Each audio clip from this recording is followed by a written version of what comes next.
Hey, what's going on, everybody? This is Tyrone back with Tech Life, and in this video, this will be the final video of the day. These are the final averages of the complete game, the total averages of all networks. And as you can see, I've seen one of you guys comment saying that upload is more important at this game. I mean, both sides of the network are important in my opinion. People are gonna load pages just as they are uploading. But yes, uploading is a tad bit more strain on the network. People uploading on Instagram, uploading photos, uploading on Facebook, which generally takes a few seconds and then it's uploaded anyway. Download, you still have to load the news feeds, load pages, so download is also important as well. And this time around, and I predicted this result in the first video that I posted, if you guys remember, when the speed tests were taken in the empty stadium, and I saw who had the most capacity. I knew then who was gonna rank where as far as networks, and I was right. T-Mobile finished first. 54 on the download, 19 on the upload. T-Mobile invested a lot in the network, and they also had all the 4x4 MIMO, 256 QAMs. But here's where it gets tricky. If you didn't have a Galaxy S7 or S7 Edge, were your speeds as good as what we saw? That's my big question. I didn't see any download speeds from an iPhone, an LG V20, phones like that. I didn't see any download speeds. So my question is, were they as good as what we've seen on that S7 that has 3 carrier aggregation, also has the 4x4 MIMO for enhanced coverage at the edge of the cell site, and 256 QAMs. So those are all factors that play into it, and we won't know until the network there is actually tested with a V20. But T-Mobile was going to test it with the best phone possible and where they were going to get the best speeds out of it, and that was the Galaxy S7. So congrats to T-Mobile. I got to give it to them. In second place on the download speeds, Sprint. Very impressed. They almost beat T-Mobile on the download speed. I'm sure a lot of these people are shocked as well that are seeing these reports. I'm sure that T-Mobile is now taking notice of Sprint as well. Before, Sprint was always talked about as, being last.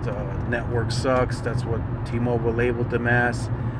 Now they finished right behind them. So this was a really good showing for Sprint. They're getting better every year at the Super Bowls in different cities. It's showing. If they had a little bit more money to spend on the CapEx, I really think that Sprint could do some serious damage on the network side. But that remains to be seen as time goes by. On the download, Sprint was the slowest out of all 4 on average. But 9 megabits on the upload, you can still upload just about anything. If you're doing any big files, it's going to take you a little longer, but the occasional Snapchat video, Facebook Live, all that stuff, that's generally enough for it. So in third place, Verizon. I'm almost positive, since this was the Super Bowl, those tickets are very expensive. There was a lot of high-end people at the event, and I'm sure a lot of them had Verizon. So Verizon, on their network side, they had to handle a whole different amount of capacity than what T-Mobile and Sprint had to do. They probably had the most amount of users there, and in the next couple of days, they will also release a report showing what carrier and how much data they used at the event with all of their customers. So I will keep you updated on that. But I can almost guarantee you guys that Verizon customers will have used crazy amount of data at this event. So definitely, I got to give it up to Verizon. According to the customers that they probably had at this event, they should probably have finished first, because they probably had double the amount of, if not triple the amount of customers at this event than any other carrier. So definitely keep you updated on that. at&t finished last on the download, and they finished second on the upload. I don't know how accurate this report is. I've seen a lot of speed tests throughout the day, and at&t's network buckled, and people weren't able to hold on to LTE. It went down to 4G, HSPA+. So,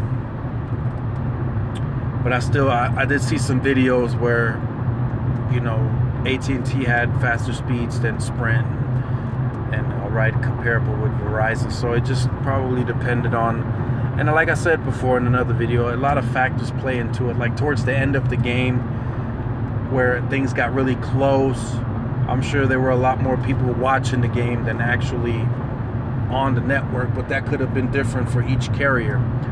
Like on the Sprint network, a lot of people could have been tweeting, hey, Patriots are coming back, oh no, and then that could have caused Sprint to be slower at that time, and a lot of people on at&t could have been just watching the game because it got really close and not worried about their phone, and at that time they were faster. So a lot of factors play into it, but still in all carriers did awesome at this event. I would have still liked to see Verizon and at&t first and second, since they are the big carriers and they have the most money. I would have thought that they would be number one and number two, but this time around it was T-Mobile and Sprint. And I can't wait for the next year's Super Bowl to see what happens there, and I'm excited to see throughout the year where Sprint improves and where T-Mobile improves. And competition is very good. A lot of people are going to switch just off this game. A guy was sitting next to a Sprint customer and they ran speed tests, and hey, I'm faster than you, I can load this faster. Just little things like that make some people switch to another network. So definitely a great day, exciting day of football, great exciting news from the network side. I'm glad you guys enjoyed all the videos, gave you updates throughout the day, and in these next few days I will give you guys updates on what carrier used the most data throughout the game. So definitely stay tuned, and then maybe we will see an official report from a testing firm that was actually there throughout that whole weekend. I'm going to say probably Root Metrics or Ookla. Get like an official report to see what they said and where they rank carriers. So definitely stay tuned for that. Give these videos a thumbs up. It keeps me motivated, keeps me going. We got a lot more stuff to cover this week, so stay tuned for that. Like, share, subscribe. And this is Tyrone with Tech Life, and I will see you guys in the next video. Peace.